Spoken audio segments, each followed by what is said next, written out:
ladies and gentlemen. So today we're putting the piston rings. Oh my god, don't kick my pistons off the fucking box. Okay, well we're showing. No, just show the people the pistons. So kick them off the box. Oh fuck, gonna. Okay, so today, can you hold the camera straight, man?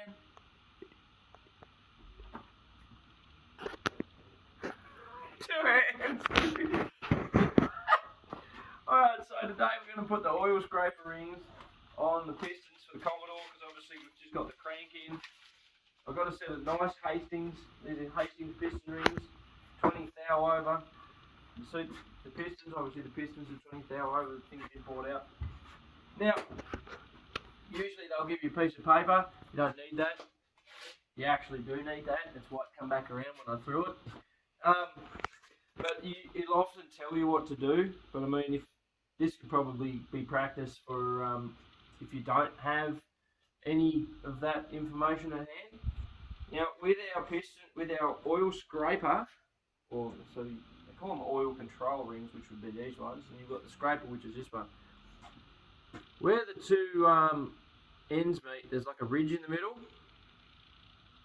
That ridge needs to be facing upwards, like that. Should be able to zoom in on the phone by itself, my dude. Now you want that facing up when you put that on the piston. Like so. Right between that gap there, you can see right there. And the two faces pointing up, the two ends. Now the next step, pretty simple.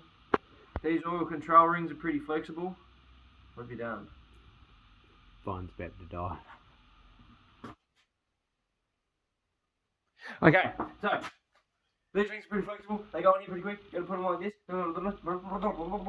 Okay, so you want to put them about an inch, the gap. You want to put about an inch on each side of where that gap is, like this. So we offset the ring gap. Quick, do it fast before the phone goes flat.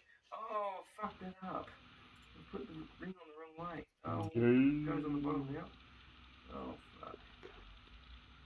Okay, so obviously you've got the join there where my finger is, and then we've got the join for the control ring here. So you don't want any of these ring gaps to line up whatsoever. And there's a bit of a seat on this oil scraper. For fuck's sake, Max. For fuck's sake. For fuck's sake. Hey guys, putting the pistons in today. Now I've done all five. I've done 5 of them, just so I get my head around what's going on, so I do them all properly. But at the moment, we're getting the last piston ready. As you've seen, we've already done the oil scraping rings and all the control rings. So now we're doing our compression rings. So as you see here, we've got our top compression ring already in the bore, and I've spec'd that out. Obviously, I've just closed all of the feeler gauges up, but the book's telling me it gives me the largest figure, so that's our largest in obviously mils. Sorry about my fingernails are a bit dirty. VMVBQ, obviously that's for our second ring. For the first ring or the top ring, obviously the gaps are a little bit finer, so the secondary ring's allowed to have a little bit more space. Now what you do is obviously you sit your rings where they are. Obviously, if I move that, it's not going to sit in there perfectly, obviously, as you can see. So what you do is, a little trick is you grab a piston, and obviously it helps if you've already got the oil control rings on your pistons, because what you can do is, you push that down in there until the oil control ring, oh fuck, well that just fucked that up, didn't it, Corey? But you know what I mean, you don't have to force it. What you do is you just sit the piston in there, push it up until the ring touches the block, then you just measure the gap, which is there. That's the ring gap. Now, you can always modify the ring gap if the rings are too tight in the gap. Also, when they're closed up, the gap, because the gap's got to be pretty bang on. Obviously, you've got quite the threshold to work between. Sorry, I'm not focusing on the camera.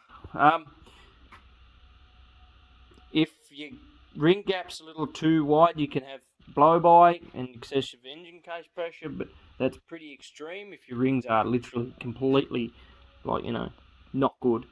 But if the gap is too fine, then what happens is when the engine obviously gets hot, metal expands, the ring gap will close up completely, and then it'll push your ring out into the bores, and that's when damage starts. So obviously, as you can tell, we've got them all in there. They're looking pretty good. Number 6 is the last one. So what I'm going to do is I'm going to put this in the vise, like so.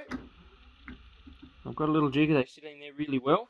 I'm going to bought myself a set of just little ring expanders. I've got these ones from Repco, about $30, somewhere around there, pretty cheap, which is good. And they've done all of my pistons so far. Now, with these are obviously Hastings rings. I don't know if this is just a set that I got, but my secondary piston rings all had a dot on them, which you can just sort of see there somewhere. There. Have a dot on them, so that obviously dot indicates that is the top of the ring. So the top of the ring, the dot goes on the piston like so. Our top rings don't have any markings on them whatsoever. I ran around one of these with a rag, cleaned it right up. I couldn't find a single thing, so we've just been running it with these. Hoping for the best here. So I'm going to see if I can do these while holding the camera. So what I'm going to do is I'm just going to put a little bit of pressure on there, put on a little bit of an angle to try and find that bottom slot, and then open them up a bit. Come on, baby. Work with me. And just release. It's a bit easier with two hands, but obviously they're going to stick out a fair bit, but they'll close up quite a bit also. What you want to do is you also want to check the clearance. It does give you paperwork, which tells you all of that stuff, how to check the rings with your pistons. It's German. How to obviously do all your checks and make sure, excuse me, sorry, and make sure everything's right. So they supply everything that you need. We're going to go put the last ring on. This is the last ring, and then we're going to go through the tension process. Slide it up a bit. Slide him in there like that. Rather than you hear it, I'll show you. You just grab your little lock in there. Doesn't matter if it's not lined up perfectly, you can fix that with your fingers. Push in with both your thumbs till it's flush. It should be flush on both sides. Do the same with the piston. Now, all of our pistons have an arrow on them, as you can see. Arrow always faces forward. And the numerical order is, because this motor particularly, I think it's the left is always the odd numbers. So the left side of the motor is number 1, 3 and 5. And obviously the right hand side is number 2, 4 and 6, respectively. So, for this motor, it's what it is, but I don't know what it's like for other motors. Could be wrong, I could be completely wrong, I don't know. I'm just going to give the ring compressor a tap around so it's sitting flush with the block. I'm just going to give it a little tap.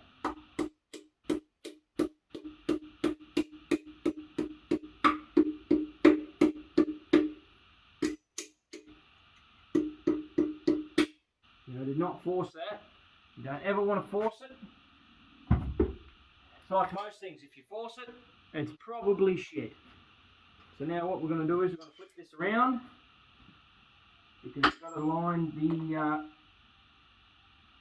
oh, come on, you big heavy bugger. We'll move that around like so. There's a little bit of a wipe. You're really supposed to use lint-free stuff, but this is all I've got. Then we take our hammer of justice and line him up there and just give him a couple of taps.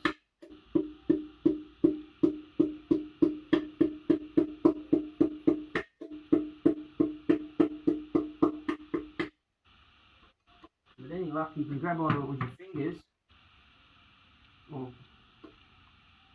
go with one, push the piston up with the other. You don't really want to tap it in, just in case, like now. Oh, there we go. You got less chance of getting your stuff jammed and damaging bearings if you just if you can get your hand on it and sort of pull it in there. I know it works with this motor. Righto, so now we're going to get our plastic gauge. We're going to plastic gauge these. I'm just going to run you through that step. Once I cut the plastic gauge and find it.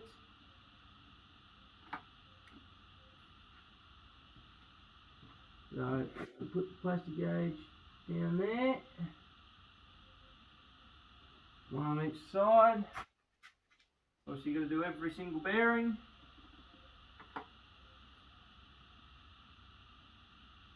Come on.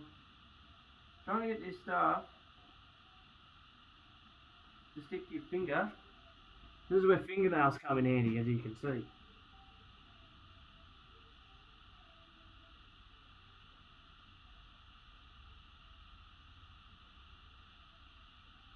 Come on. You want to stick to my finger now, don't you? Okay. Whew. Now your bearing cap number 5. It's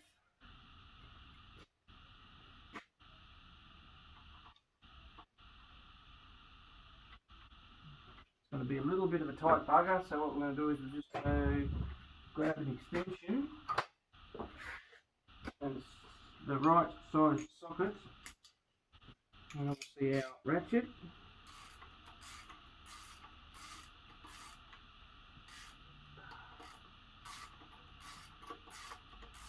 See, that went tight.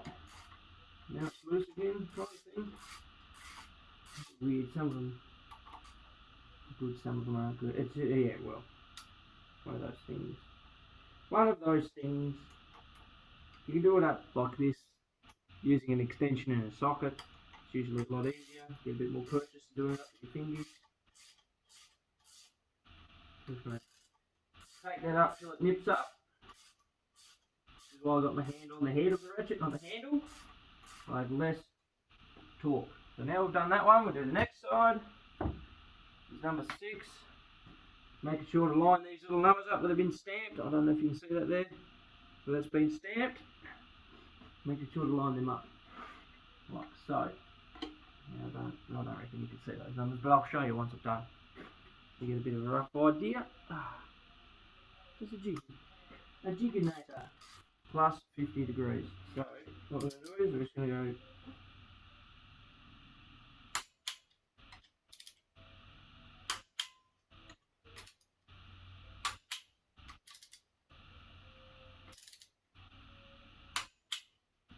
righto, now we've got an angular torque gauge for this on my 1/2 inch ratchet,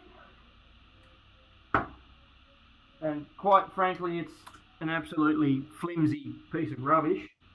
It's not very good, to say the least, but you've got to do what you've got to do sometimes. So what I've got to do is I've actually got to hold this. I've got to actually hold my hand in one spot and do the torque down.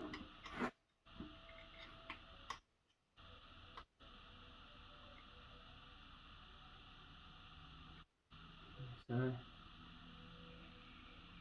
zero that again, so it doesn't rotate. Oh, you've got to be joking. I was going to guess that. You kind of have to go by feel if you're that good. Granted, I'm not that good. There you go, so you can kind of see where you've got to zero that line there. Hold on to the plastic, don't put your finger on the glass. Lock the engine stand in place. That right around 50. And hope for the best. Now what we're going to do is we're going to grab our ratchet again. Their extension. We're going to undo them.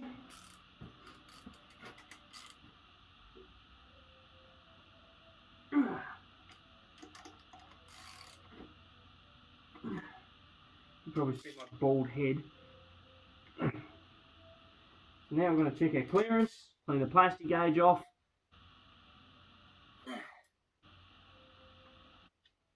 Use a rattle gun for this part. I've got them cracked off, so they're nice and loose. And we're just going to run these off.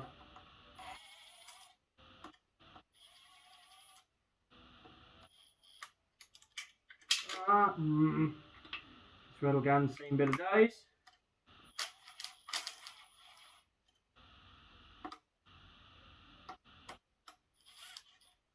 Alright, so there you go. That's the exposed plastic gauge. I'll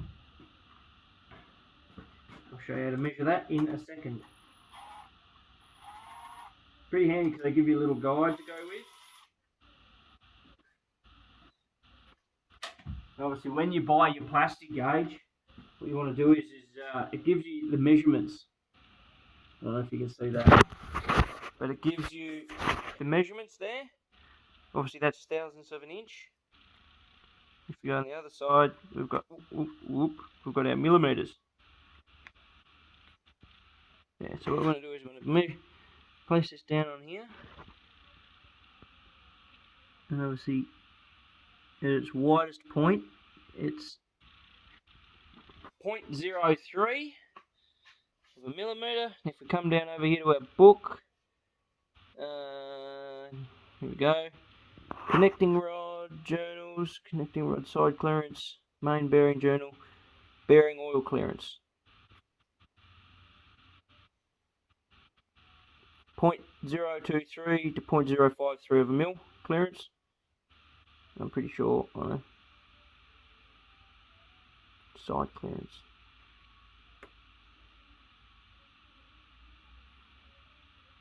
But there you go, see, it's the exact same as the crank as it is the jigger. So now what we do is we clean this off, a little bit of brake clean on a rag, clean rag, wipe that off.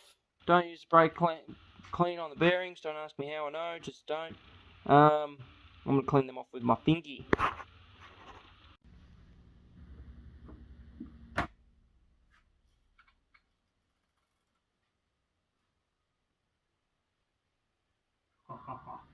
Look at that.